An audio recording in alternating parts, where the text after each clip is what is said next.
tous, je suis ravie de vous retrouver aujourd'hui pour une nouvelle vidéo conseil d'écriture dans laquelle je vais vous donner 8 conseils pour satisfaire au maximum vos lecteurs. Mon premier conseil, c'est de respecter au maximum les codes du genre dans lequel vous décidez d'écrire votre roman. Le lecteur, quand il va se plonger dans votre livre, selon le genre littéraire, fantastique, romance, thriller, science-fiction, etc., il s'attend à trouver certaines choses. Alors ici je parle bien des codes et pas des clichés, hein, vraiment des codes. Dans une romance, fatalement il y aura une histoire d'amour. Alors elle peut se terminer bien, elle peut se terminer pas bien, ça c'est à vous de décider, mais forcément il y aura une histoire d'amour. Dans un thriller, forcément il y aura une enquête, il y aura du suspense, il y aura peut-être un meurtrier.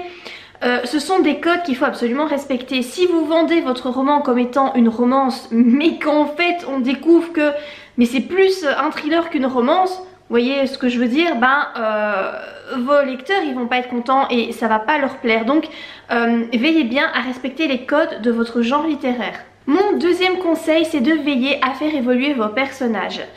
Donc tout au long de votre roman, donc ils commencent à un point A, ils sont donc au début de votre roman d'une telle façon, je parle de la psychologie évidemment, voilà, ils sont novices dans quelque chose peut-être, ou voilà, ils sont d'une telle façon au point A. Quand ils vont arriver au point B, donc à la fin de votre roman, fatalement ils vont avoir changé sur plusieurs aspects, ils vont avoir mûri, ils vont avoir appris certaines choses, ils vont avoir, je sais pas moi, subi des frustrations, des souffrances tout au long de votre roman. Donc forcément ils ne savent plus être les mêmes qu'au début de votre histoire. Il faut vraiment que cette évolution soit marquée, soit perceptible par le lecteur. Si vous ne faites pas ça, votre histoire risque d'être trop plate. Mon troisième conseil, contrairement donc au premier conseil où je vous parlais des codes, ici je vous parle des clichés. Donc comme je vous l'ai déjà dit dans le premier conseil, il faut vraiment que vous évitiez les clichés. Si le lecteur sait à quoi s'attendre, qu'il devine la fin trop vite, ça va pas. Alors une bonne histoire, c'est pas spécialement une histoire où il se passe un truc de fou, un truc de malade avec un revirement de situation de dingue. Pas forcément en fait, il y a des histoires où il n'y a pas forcément quelque chose de fou et qui pourtant ce sont des très bonnes histoires que votre lecteur peut apprécier. Donc vraiment faites attention aux clichés et évitez-les. Mon quatrième conseil, c'est d'utiliser correctement l'effet domino, c'est-à-dire que tout ce qui se passe a une ou plusieurs conséquences dans le reste de votre roman. Vos scènes doivent être bien pensées de sorte que si on retire l'une des scènes, si on retire une scène, si le roman s'effondre, c'est que la scène est vraiment nécessaire. Donc c'est important de se poser la question quand vous écrivez une scène, est-ce que cette scène est vraiment nécessaire? Si je la retire, est-ce qu'en fait l'histoire est toujours plausible, est toujours correcte?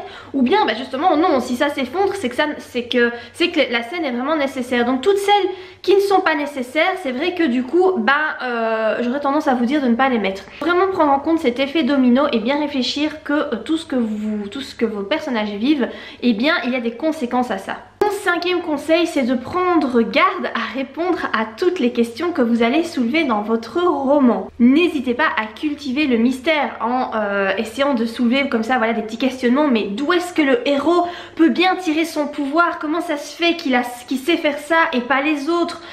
Voilà, mais n'oubliez pas surtout de répondre à ces questions-là. Hein. Mon sixième conseil, c'est de jouer avec le mystère et avec le suspense. Alors ce sont deux choses qui ne sont pas pareil. Le mystère a plutôt trait aux questions soulevées et à la résolution de l'intrigue. Tandis que le suspense a plutôt à voir avec l'ambiance, avec la tension que vous allez incorporer dans votre roman. Mon septième conseil, c'est de jouer avec les émotions et de faire en sorte que ces émotions soient cohérentes en fonction de vos personnages, en fonction de ce qu'ils vivent. Donc faites bien attention à l'âge de votre personnage. Un adolescent de 15 ans ne va pas réagir comme une femme ou un homme de 40 ans. Il faut vraiment se mettre dans la peau du personnage et voir un petit peu quelle pourrait être leur réaction, la logique de leur réaction en fonction de leur âge. S'il m'est déjà arrivé plusieurs fois de constater dans des romans où les auteurs voulaient incorporer des enfants et en fait je me rendais compte moi-même qu'il y ait des enfants que les réactions des enfants n'étaient pas du tout appropriées. Un enfant de 4 ans ne réagit pas du tout comme cette façon-là que j'ai pu voir dans des romans. Donc faites bien attention que les émotions, les réactions doivent être cohérentes en fonction des personnages. N'hésitez pas non plus à jouer avec les deux émotions fondamentales qui sont l'espoir et le désespoir. Il faut qu'à certains moments, voilà, le héros ait de l'espoir pour que ce qu'il doit, l'énigme qu'il doit résoudre ou voilà sa quête parvienne à son but.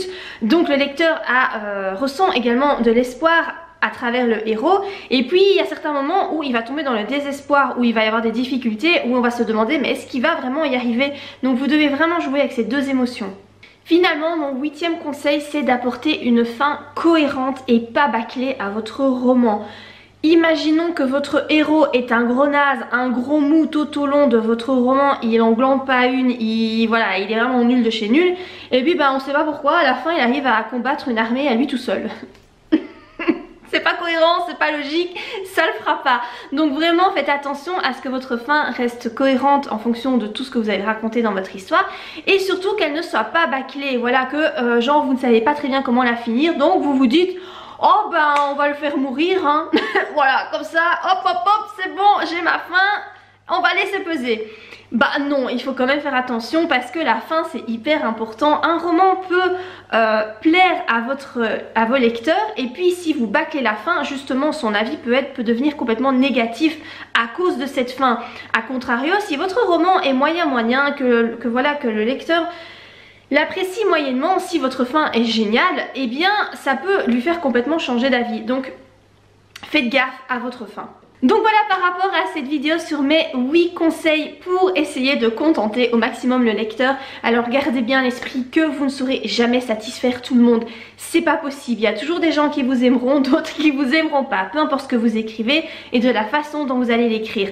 Voilà, plaire à tout le monde c'est pas possible. Néanmoins si vous suivez ces 8 petits conseils, je pense qu'il y a quand même...